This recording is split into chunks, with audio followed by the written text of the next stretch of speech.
Clearly, the budget does hit disadvantaged people disproportionately. Clearly, the vast majority of the budget pain does fall on disadvantaged households. And I find it really hard to understand how a treasurer can go on radio and say, you know, this budget was all designed with disadvantaged people in mind when it proposes, for example, to take welfare benefits off under 30-year-olds for 6 months of the year. I just don't understand how those two things can go together. Because he's trying to repair the budget bottom line a long time out. I mean, in the short term, in the immediate term, and the long term, that's what his aim is.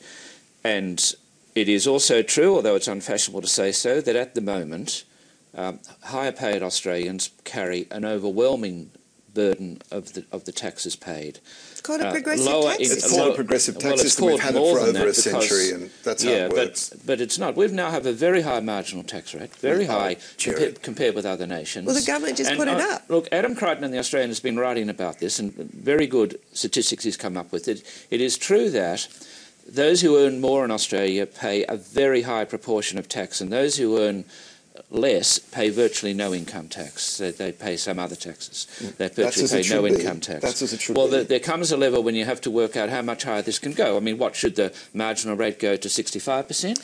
But it's not about personal income tax, it's about a whole range of other things, like negative gearing and the superannuation arrangements, business welfare. Concessions, all the choices the government had that they didn't take. On negative gearing, the Labor government dropped it and brought it back within a year because it didn't work. And as Tony Burke was saying today... He's got no courage for it. Well, it's not a matter of courage. It was counterproductive. It led to a situation where fewer apartments and flats were built and rents went up. No, I mean, Jared, Negative gearing does nothing for the housing market except make things more expensive. Well, why do you think Bob Hawke brought it back? Well, because the pressure is enormous. It's a mums and dads investment vehicle. But before we go too far down the road of negative gearing, isn't the bigger picture point that the government's case is these budget measures are the only budget measures that could bring the budget back into balance, and that's patently not true. They had a whole bunch of choices before them, and the choices that they made have a disproportionate effect on disadvantaged Australians. Just on negative gearing for a minute, I mean, Maurice Yerma, the former